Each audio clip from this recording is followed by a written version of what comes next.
আমার চরিত্রটা অবশ্যই আমার কাছে চ্যালেঞ্জিং মনে হয়েছে। আপনাদের সাথে অবশ্যই থাকতে চাই, আরো ভালো কিছু কাজ করতে চাই। সেটা তো ডিপেন্ড করবে স্ক্রিপ্টের উপরে, ডিরেক্টর প্রডিউসারের উপরে।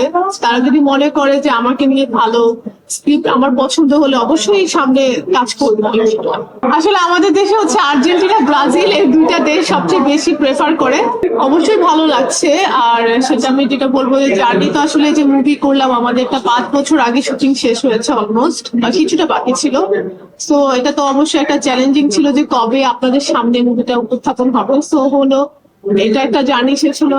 তারপর দর্শকের পজিটিভ নেগেটিভ নিজেদের ভালো লাগা সবকিছু মিলে ওই জার্নিটা শেষ হলো। আজকে স্পেশাল স্ক্রিনিং এ সবাইকে নিয়ে, আমরা অনেক সিনিয়র পার্সনদেরকে নিয়ে দেখতে পারবো মুভিটা।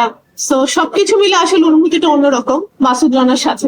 আমার চরিত্রটা অবশ্যই আমার কাছে চ্যালেঞ্জিং মনে হয়েছে। প্রত্যেকটা শটেই আমার কাছে চ্যালেঞ্জিং মনে হয়েছে, যেহেতু প্রথম আমার মুভি ছিল এবং একটা পাহাড়ের থেকে একটা সিন ছিল, ওটাও খুব চ্যালেঞ্জিং ছিল। ড্রাইভিং একটা সিন ছিল।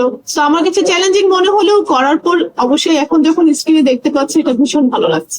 আমি আপনাদের সাথে অবশ্যই থাকতে চাই, আরো ভালো কিছু কাজ করতে চাই। সেটা তো ডিপেন্ড করবে স্ক্রিপ্টের উপরে, ডিরেক্টর প্রডিউসারের উপরে। তারা যদি মনে করে যে আমাকে নিয়ে ভালো স্ক্রিপ্ট আমার পছন্দ হলে অবশ্যই সামনে কাজ করবো। আসলে আমাদের দেশে হচ্ছে আর্জেন্টিনা, ব্রাজিল, এই দুইটা দেশ সবচেয়ে বেশি প্রেফার করে।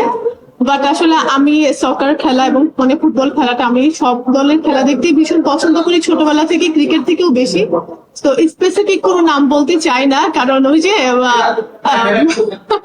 পরবর্তী দেখা যায় যে পোক করবে পাবলিক। তো অবশ্যই একটা দল তো খুব পছন্দের আছে, বাট নামটা মেনশন না। আমি যখন আমি সিনেমাটা আসলো, আমি চিন্তা করতাম যে প্রিমিয়ার শো তো হবে।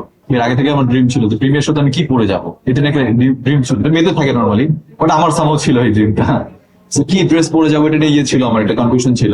তো সেই জায়গা থেকে আমার সানগ্লাসের একটা ব্যাপার ছিল। সো সানগ্লাস আপনারা দেখতে পাচ্ছেন, এটা গোজোর সানগ্লাস, আমার এটা ফেভারিট ব্র্যান্ড। আর ট্যাক্সিডো ফ্রম পিট এলিগেন্স। তো আমার টার্গেট ছিল যে এই দুটো ব্র্যান্ড থেকে আমি পিক করবো। সো আজকে পিক করতে পেরেছি এবং আমার এটা আই থিঙ্ক থাকে না যে আমার বাকেট লিস্ট সব আসলে আমি যেটা চাচ্ছিলাম সেটাই হচ্ছে, বাট একটু সময় নিয়ে হলো আর কি। আপনাদের মতো অনেকে হয়তো জানেন যে আমার ব্যাকগ্রাউন্ড ছিল ফ্যাশন ইন্ডাস্ট্রি, আমাদের দুজনের ব্যাকগ্রাউন্ড ফ্যাশন ইন্ডাস্ট্রি থেকে। সো ফ্যাশনের ব্যাপারে আমরা মোটামুটি কনসার্ন ছিলাম, যদিও আমরা পরিপক্ক না, বাট আমাদের জায়গা থেকে আমরা যতটুকু সম্ভব সচেতন ভাবে ড্রেস আপ করার চেষ্টা করি। তো সেই জায়গা থেকে আমাদের এটা, যেহেতু ব্যাকগ্রাউন্ড এটা ছিল, আমাদের একটা কনসার্ন থাকতো যে আমরা আসলে কোন ড্রেসটা পরে কোথায় যাওয়া উচিত বা এই জিনিসগুলো মেনটেন করা উচিত। আর আমি ব্যাকগ্রাউন্ডে র্যাম্প মডেলিং স্টার্ট করেছিলাম বুলবুল টুকু আপুর কাছ থেকে, তিনি গ্রুমিং করিয়েছিলেন, এবং আসাদ খান ভাই। তো তাদের হাত ধরে আসলে ফ্যাশন ইন্ডাস্ট্রিতে আসা, এবং এই জায়গা থেকে আমি মনে করি যে ফ্যাশন ইন্ডাস্ট্রি আমার অনেক কাজে এসেছে।